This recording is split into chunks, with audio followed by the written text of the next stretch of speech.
Assalamualaikum warahmatullahi wabarakatuh. Kembali lagi di Muslim Indonesia Channel.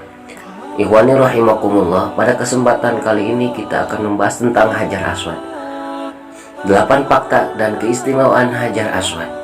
Hajar Aswad merupakan batu hitam yang awal mulanya berasal dari surga sebelum berwarna hitam seperti yang dapat kita saksikan sekarang. Hajar Aswad berwarna putih, namun karena dosa-dosa manusia, batu ini kemudian berubah menjadi hitam. Ada beberapa fakta tentang kelebihan yang dimiliki Hajar Aswad sebagaimana diungkap oleh Sayyid Muhammad bin Alawi Al-Maliki dalam kitabnya Al-Hajj Fadail wal Ahkam halaman 263 sebagai berikut. Pertama, agama mensyariatkan mencium serta mengusap tangan pada batu hitam ini. Hal tersebut sesuai dengan kisah Sayyidina Umar radhiyallahu anhu yang suatu saat mendatangi Hajar Aswad lalu menciumnya. Lalu Umar berkata, "Inni a'lamu annaka hajarun la tadurru wa la tanfa'u. Walaula anni ra'aitu Nabiyya sallallahu alaihi wasallam yuqabbiluka ma qabbaltuka." Artinya, sungguh aku tahu kamu hanya batu, tidak bisa memberi manfaat atau bahaya apapun. Andai saja aku ini tak pernah sekalipun melihat Rasulullah SAW menciummu, aku pun enggan menciummu. Hadis riwayat Imam Al-Bukhari. Hadis di atas dapat kita pahami, Umar telah menyaksikan Rasulullah SAW mencium Hajar Aswad dengan mata kepalanya sendiri, sehingga menjadikannya ingin meniru perilaku sebagaimana di atas.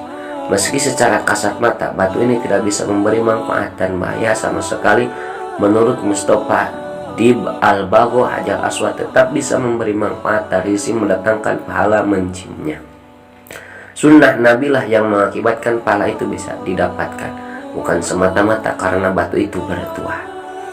Kedua, Hajar Aswad menduduki tempat paling mulia di muka bumi ini, terletak di pojok Ka'bah pada bagian timur laut Ka'bah. Sudut ini yang dibangun pertama kalinya oleh Nabi Ibrahim bersama Ismail, sebagaimana dijelaskan dalam Quran surah Al-Baqarah ayat 127. A'udzu billahi minasyaitonir rajim. Bismillahirrahmanirrahim.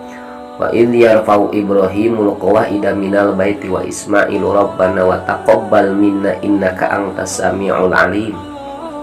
Artinya, dan ingatlah ketika Ibrahim meninggikan atau membina dasar-dasar Baitullah bersama Ismail, seraya berdoa, "Ya Tuhan kami, terimalah dari kami amalan kami. Sesungguhnya Engkaulah yang Maha mendengar lagi Maha mengetahui." Ketiga, Hajar Aswad berada tepat di mana posisinya selalu menjadi permulaan tawaf, yaitu terletak pada bagian sudut timur laut dari bangunan Ka'bah, sedangkan semua orang tawaf selalu memulai tawafnya dari situ. Keempat, sebagaimana yang diriwayatkan Abu Ubaid, baginda Rasulullah SAW mengkiaskan Hajar Aswad sebagai tangan Allah di bumi. Barang siapa yang mengusap Hajar Aswad seolah-olah sedang bersalaman dengan Allah Subhanahu wa Ta'ala. Selain itu, ia dianggap seperti sedang berbaiat kepada Allah dan Nabi Muhammad SAW, sesuai dengan sabda baginda Nabi Muhammad SAW, "Man fawadahu fa innama yufawidu yadar rahmani."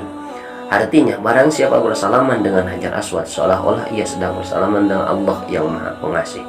Hadis riwayat Ibnu Majah, hadis ke-2957. Kelima, Hajar Aswad mempunyai cahaya yang memancar besar, namun Allah Subhanahu wa Ta'ala menutupnya sebagaimana dalam riwayat Ahmad, At-Tirmidzi dan Ibnu Hibban. Keenam, pada hari kiamat Hajar Aswad akan menjadi saksi bagi siapa yang pernah menyentuhnya dengan sungguh-sungguh, sebagaimana hadis yang diriwayatkan dalam kitab As-Sunan karya Imam At-Tirmidzi dan kitab Al-Awsat karya Imam At-Tabari. Ketujuh, Hajar Aswad memberikan syafaat dan syafaatnya diterima oleh Allah Subhanahu wa Ta'ala sebagaimana dijelaskan dalam hadis riwayat Al-Tabari, meskipun hadis ini ada banyak tinjauan-tinjauan di sana. Kedelapan, Hajar Aswad seolah-olah merupakan tangan Allah yang ada di muka bumi ini. Hadis berikut ini saling menguatkan antara satu dengan yang lainnya sehingga menjadi hadis hasan. Innal hajarul aswada yaminullahi fil ardh. Faman lam yudrik bai'ata Rasulillah sallallahu alaihi wasallam famasahal hajaro faqad bai'allaha wa rasulahu. Artinya, sesungguhnya Hajar Aswad merupakan atau seolah-olah tangan Allah di muka bumi. Barang siapa yang tidak bisa berbaiat kepada Rasulullah sallallahu alaihi wasallam kemudian mengusap Hajar Aswad, maka ia sedang berbaiat kepada Allah dan Rasulnya. Itulah ikhwani rahimakumullah beberapa fakta dan keistimewaan dari Hajar Aswad. Sekian dari saya pembahasan tentang Hajar Aswad. Semoga bisa memberikan ilmu yang bermanfaat. Bantu channel ini supaya terus berkembang dan supaya bisa terus memberikan manfaat dengan like dan subscribe channel ini. Assalamualaikum warahmatullahi wabarakatuh.